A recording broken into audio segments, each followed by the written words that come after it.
हर एक बात को चुपचाप क्यों सुना जाए। कभी तो हौसला करके नहीं कहा जाए। जुदा है हीर से रांझा कई जमानों से, नए सिरे से कहानी को फिर लिखा जाए। निदा फाजली साहब की इन पंक्तियों को उजागर कर रही है इस बार की हमारी कहानी, न सोहनी न हीर, जिसे लिखा है प्रख्यात लेखिका चंद्रकांता जी ने। विभिन्न प्रांतों के जीवन शैली, लोक रंगों और परंपराओं की महक चंद्रकांता जी की कहानियों में मिलती है। इसीलिए इनकी कहानियों के पात्र हर पाठक को अपने इर्द गिर्द नजर आते हैं।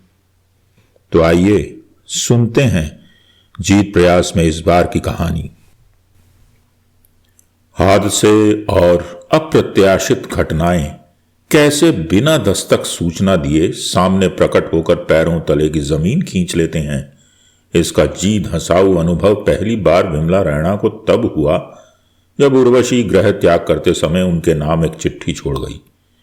उस चिट्ठी में बेटी ने माथा ऊंचा रख खांटी भाषा में मां के उम्र भर के जमा हासिल को अंगूठा दिखा दिया था, यह लिख कर कि मैं जा रही हूं मम्मा, यूसुफ मेरे साथ है, मुझे ढूंढना मत।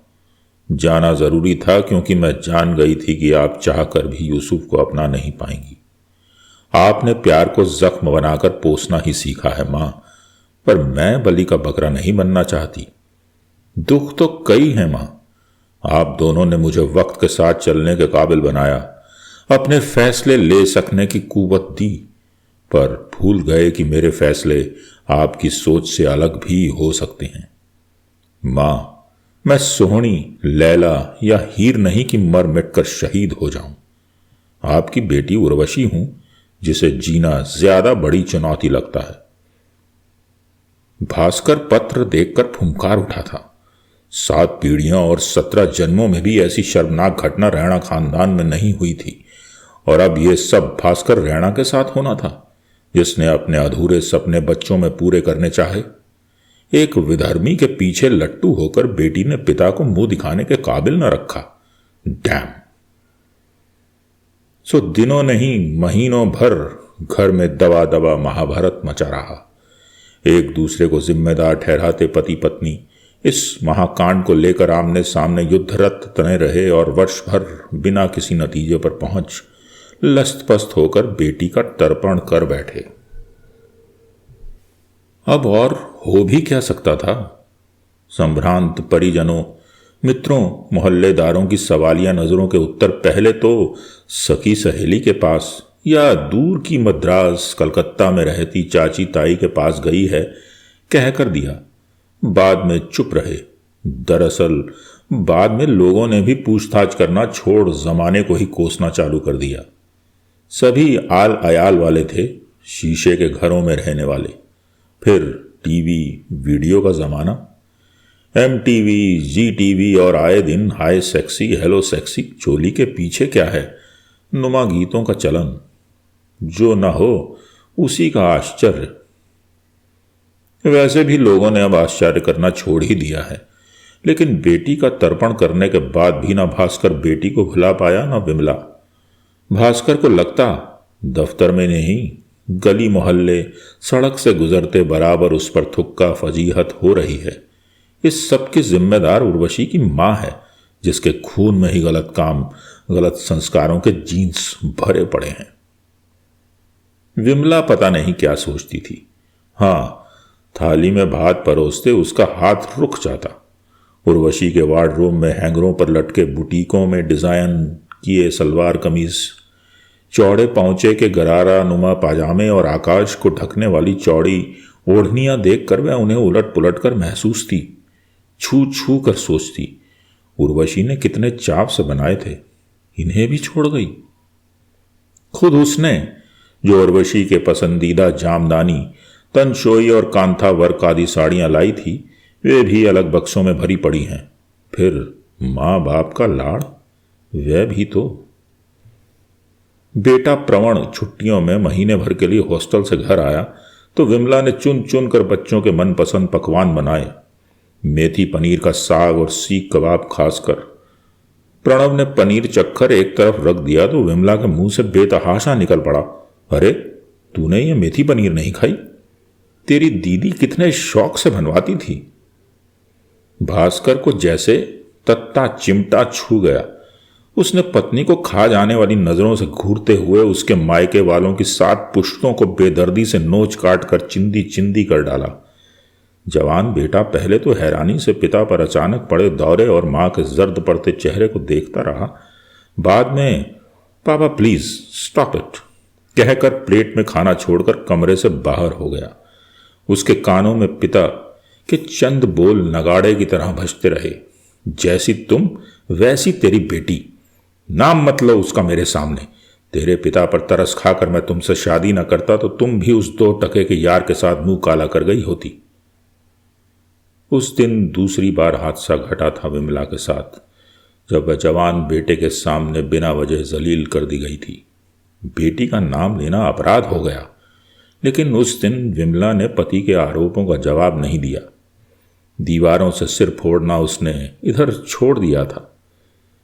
रात तकिए पर सिर रखते हुए उर्वशी को उमक कर याद करती रही, क्या सचमुच विमला बेटी जैसी है? जैसा कि भास्कर ने कहा, जैसी मां वैसी बेटी। उर्वशी ने कहा था, मैं सोहनी लैला या हीर नहीं। वे भी तो इनमें से कोई नहीं थी और वह भी तो जीना चाहती थी, नीले आसमान में ऊंची उड़ान भरना। उस रात उसके मन में आईने में 25 साल पहले की विमला झांक आई। विमला नहीं, विम्मी, विम्मू, विमली, सोहनी, लैला, हीर, शीरी। ये नाम उसने जरूर सुने थे, बल्कि सच तो यह है कि उनके किस्से भी पढ़े थे, जोरदार किस्से। पढ़ते पढ़ते भल भल कर भीतर से कुछ उमगने लगता। सुड़कती नाक पहुंचते उसने सुबक सुबक आंसू भी बहाए, पर वह जानती थी कि वह उनमें से कोई भी नहीं, न हीर, न सोहनी, न शीरी या हीमाल ही होना भी नहीं चाहती थी। दरअसल अबरक मांड लगा किंगरीदार बारीक चुन्नटों वाला आसमानी या मोतिया दुपट्टा गले में रस्सी सा लटकाए गली मोहल्ले में बछेरी सी घूमती विमली के पास वक्त ही कहां था प्यार व्यार के चक्करों में पड़ने का। सुबह की गई, दोपहर 2 बजे स्कूल से लौट बस्ता पटक, दाल भात या सब्जी रोटी जो भी मिले बिना शिकवे खा लेती। स्कूल का होमवर्क निपटाते निपटाते ही बिल्ली टिल्लू 2-4 बार कमरे में झांक कर उझक माझे की खूब बड़ी चरखी दिखा दिखा कर ललचाते कि हम तो चले पतंग उड़ाने, आना हो तो। निक्की विन्नी पिछवाड़े की गली में पहले रस्सी टप्पा, स्टापू, आल माल पहला थाल, माँ तेरी के लंबे बाल, और बाद में उम्र बढ़ने पर बैडमिंटन खेलने के लिए गुहार मचाते। शाम का खाना बनाना भी तो उसी के जिम्मे था। माँ उसके खिलंदड़ेपन और पैरों में चक्री होने के कारण विमला के भविष्य की चिंता में घुली भुनभुनाती रहती। पिता को बेटी को पढ़ाने का भूत सवार ना होता तो वह मैट्रिक के पास करने के बाद ही उसके हाथ पीले कर गंगा में गोता लगवाती। मां के कहे पिता के लाड़ ने बेटी को बिगाड़ने में कोई कसर नहीं छोड़ी। सीख सिखावल के बात मुंह से निकली कि पुलसिए की तरह डंडा घुमा घौसियाएंगे। यमदूत की तरह बेटी की जान के पीछे क्यों पड़ी हो? 4 दिन की मेहमान होती है लड़की, बाद में तो। मां खानदानी घराने के संस्कार लेकर आई थी, जिसमें पति की धौंस धमाल सुनना, सहना और पीढ़ी दर पीढ़ी इसे सहने की सीख आगे सरकाना पहली शर्त थी। उसे बेटी को शऊर सिखाना था, सो उसके पैरों में जंजीर डाल घड़ी 2 घड़ी गोड़ घुटने मोड़कर बिठाने की तरकीबें सोचती रहती। लो ये सूप भर चावल चुन लो, कुछ नहीं तो मेथी ही तोड़कर दे दो। माया वाया मां के मन में भी कम नहीं थी। कहती थी कभी कभार कि माँ बाप के पास ही लाड़ निभाते हैं, बेटियों के बाद में पराए घर और पराए मर्द के नाज नगरे उठाते वे भी ये भूल जाती हैं कि हमारे अंदर भी कोई इच्छा आकांक्षा थी कभी।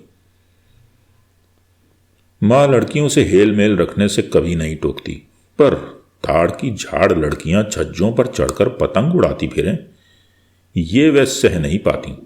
उसने सुना था कि महात्मा विश्वामित्र फिसल पड़े थे स्त्री के मोह में। फिर गली मोहल्ले के ताका झांकी करते सड़क छाप लौंडों से अपनी बिटिया को कैसे बचाया जा सकता था। लेकिन विमली को इसकी चिंता नहीं।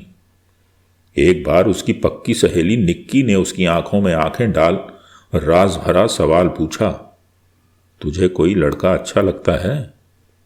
सभी अच्छे लगते हैं, तू क्यों पूछती है? वह हैरान होकर देखती रही। नहीं, वह है, मतलब तुझे किसी से लव हो गया है? सुनते ही विमली पर हंसी का दौरा पड़ गया। तू उस लव की बात करती है जो सोहनी को महिवाल से हुआ था, हीर को रांझे से? गंभीर प्रश्न को मजाक में टालते देख निक्की को बुरा लगा था। ज्यादा सीधी मत बन, नहीं बताना चाहती तो तेरी मेरी कुट्टी। तब विमली ने सखी को मनाते हुए ईमानदारी से कहा था, सच्ची निक्की, मैं किसी से लव शव नहीं करती, मुझे डर लगता है। देखो ना, जिसने प्यार किया उस पर आफतों के पहाड़ टूट पड़े। किसी को पत्थर मारकर जख्मी कर दिया गया तो कोई नदी पार करते डूब गया, कोई चीखें मार मार अरदास करती भी जबरदस्ती डोली में बिठाकर पराए घर भेज दी गई। ना बाबा, मैं तो जीना चाहती हूं, खूब नीले आसमान में ऊंचा और ऊंचा उड़ना चाहती हूं, उस लहराते पतंग की तरह जो बादलों के पार जाकर सूरज से बतियाती है। निक्की ने कहा, तू पागल है, तुझसे कुछ नहीं होने का। लेकिन होनी ने कहा, ठहर, जरा वक्त आने दे। एक दिन कॉलेज से लौटते विमली ने देखा गली के मोड़ तक कोई अनजाना लड़का पीछे पीछे चला आ रहा है। उसने सोचा, होगा कोई। दूसरे दिन उस अनजाने लड़के ने मुस्कुरा कर एक वजनी सा लिफाफा उसकी किंगरीदार ओढ़नी की चुन्नटों में खोस दिया। अरे कौन बदतमीज है ये? विमली ने गुस्से से लिफाफा झटक दिया जैसे कोई बिच्छू हो। मनीष पहले घबराया, फिर हंस पड़ा। बेशर्म, बेहया, लुच्चा, लफंगा, तेरी मां बहन नहीं? उसने चुन चुन कर गालियां सुनाते हुए मां बहन वाला मुहावरा दोहराया जो उन दिनों ऐसे मौकों पर इस्तेमाल हुआ करता था।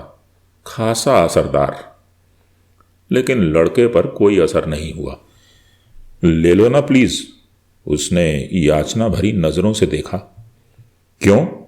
विमली खतरा भांप अपनी सुरक्षा के लिए अड़ी अड़ी कठिन सवाल पूछने लगी। बोलो, क्यों ले लूं? कौन हो तुम? किस सल्तनते गुलिस्तान के शहजादे हो जो मैं तुम्हारी बात मानूं? मैं मनीष हूं, एमए फाइनल का स्टूडेंट, शहजादी गुल अफशां। तुम्हारे लिए ताजमहल बनवाऊंगा। उसने अदब से इल्तजा की। होनी ने मनीष की बाह बनकर विमली का रास्ता रोका। ये बात? विमली ने पूरी ताकत लगा बाहें हटाने की कोशिश की। अरे, ये बाजू है या राजा जनक का धनुष? इंच भर भी नहीं हिलता। विमली ने कमजोर पड़कर कहा कि वह शोर मचाकर लोगों को इकट्ठा करेगी। जवाब में मनीष ने उसकी कलाई पकड़ ली। उसका हाथ पसीने से तरबतर था। यह तो पानी का गुब्बारा ही निकला। गुस्सा आना चाहिए था पर आया नहीं।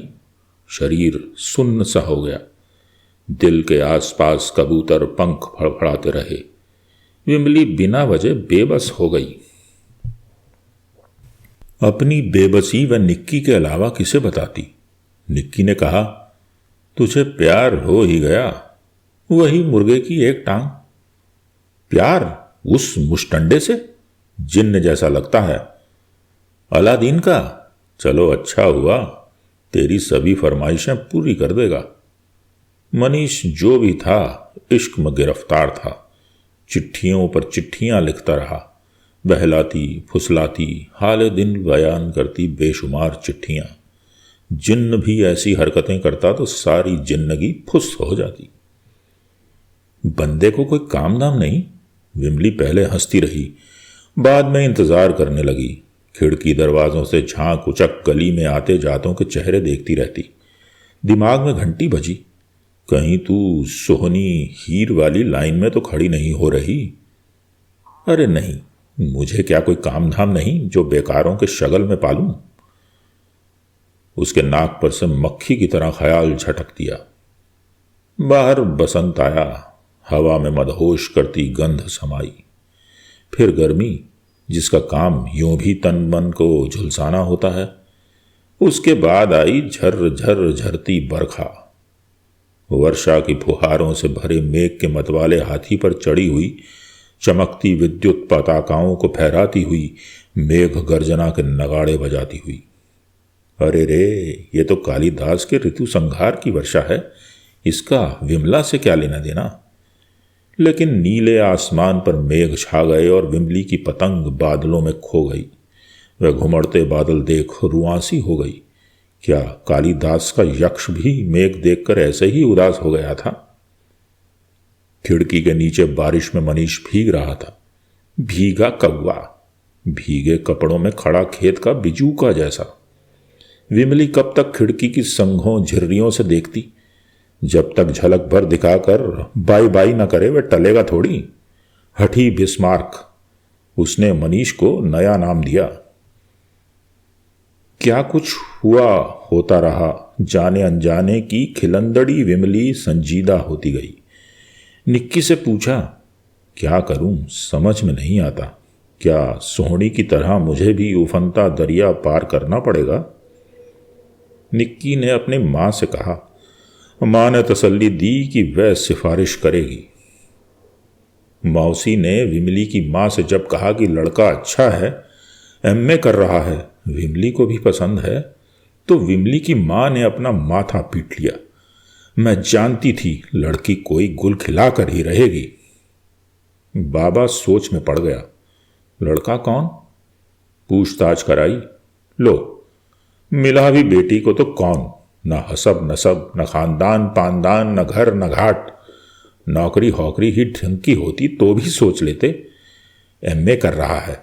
अरे ऐसे हजारों एमए चप्पलें घिसाते हैं दफ्तरों में, आवाजाही करते, वैकेंसी ढूंढते। न भाई ना नौ मन तेल होगा, न राधा नाचेगी। उसने ये भी कहा कि लाड़ों पली बेटी को वो भाड़ में नहीं झोंक सकते, नदी में बहा नहीं सकते। वे माँ बाप हैं, जो करेंगे ठीक ही करेंगे। निक्की की मौसी ने आह भरकर कहा, कहीं लड़का कुछ कर कराना बैठे, बड़ा हठी है, कह रहा था। लेकिन विमली के बाबा मनीष की दाढ़ी फूट धमकियों से डिगने वाले नहीं थे।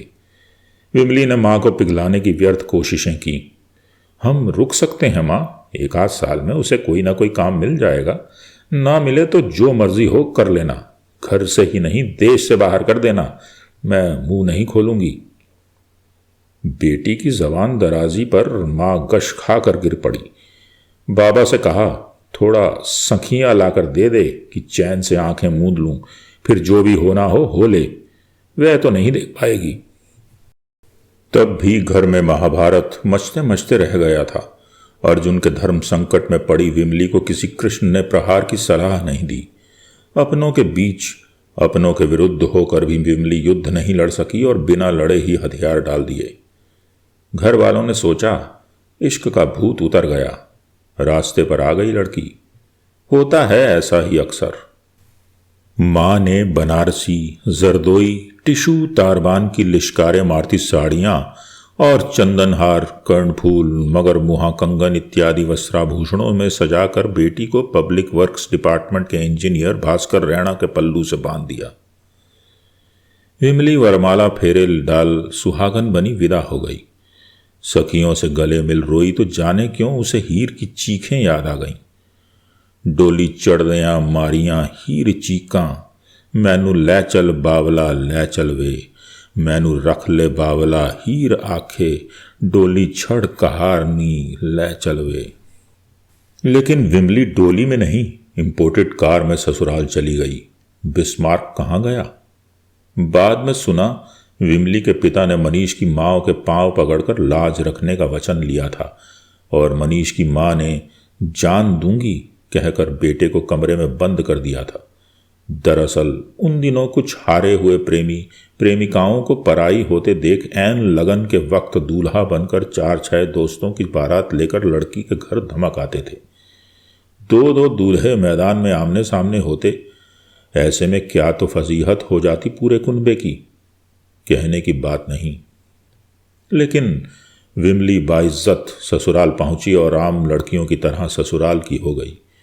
पति भास्कर कभी कभी मजाक करता, सुना तेरा कुछ चक्कर था किसी के साथ, क्या हुआ उस मजनू का? विमली हंसकर टाल देती, क्या मजाक करते हो। पर जब जब भास्कर याद दिलाता, उसे मजनू पर पत्थर बरसाते हाथ याद आते, बारिश में भीगता मनीष याद आता, वे ध्यान झटक देती। गृहस्थी अच्छी जमी विमली की। उर्वशी बेटी और प्रणव बेटा, 2 बच्चों की मां बनी। उर्वशी ने एमएससी किया, बेटा इंजीनियरिंग के लिए दूसरे प्रदेश चला गया। बच्चे दोस्त बने, अपने खतबुत के हो गए। वक्त कैसे बीता पता ही ना चला। एक दिन उर्वशी ने मां से कहा, मम्मा मुझे यूसुफ अच्छा लगता है, मैं उसे जीवन साथी बनाना चाहती हूं। विमली चौकन्नी हो गई, क्या फिर कोई हादसा घटने वाला है? लेकिन उर्वशी विमली नहीं थी। पढ़ाई के अलावा एक्स्ट्रा करिकुलर एक्टिविटीज में भाग लेती। एनसीसी, ट्रैकिंग उसके शौक थे। भास्कर या विमला किसी ने उसे टोका नहीं, बल्कि बढ़ावा दिया। रोमियो जूलियट नाटक खेलते हुए ही तो यूसुफ से दोस्ती हो गई थी। क्या नाम बताया? भास्कर ने ठीक से सुना नहीं या शायद विश्वास नहीं किया अपने कानों पर कि बेटी इस नाम से जुड़ सकती है। उर्वशी की आवाज में कोई कंपन नहीं था। स्वभाव ही नहीं है बात को घुमा फिरा कर कहने का। लेकिन भास्कर सुन नहीं सका। चेहरे पर कई रंग आए, माथे की नसें फड़कने लगीं। दुनिया कहां से कहां पहुंची और तुम अभी तक रोमियो जूलियट से आगे नहीं बढ़ पाई।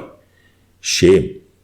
पापा हम बहुत अच्छे मित्र हैं, मैं थक गया हूं, आराम करूंगा।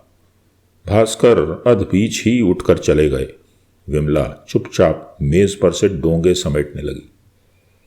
मम्मा कुछ कहो, उर्वशी ने मां से याचना की, पर विमला कुछ बोल ही ना पाई।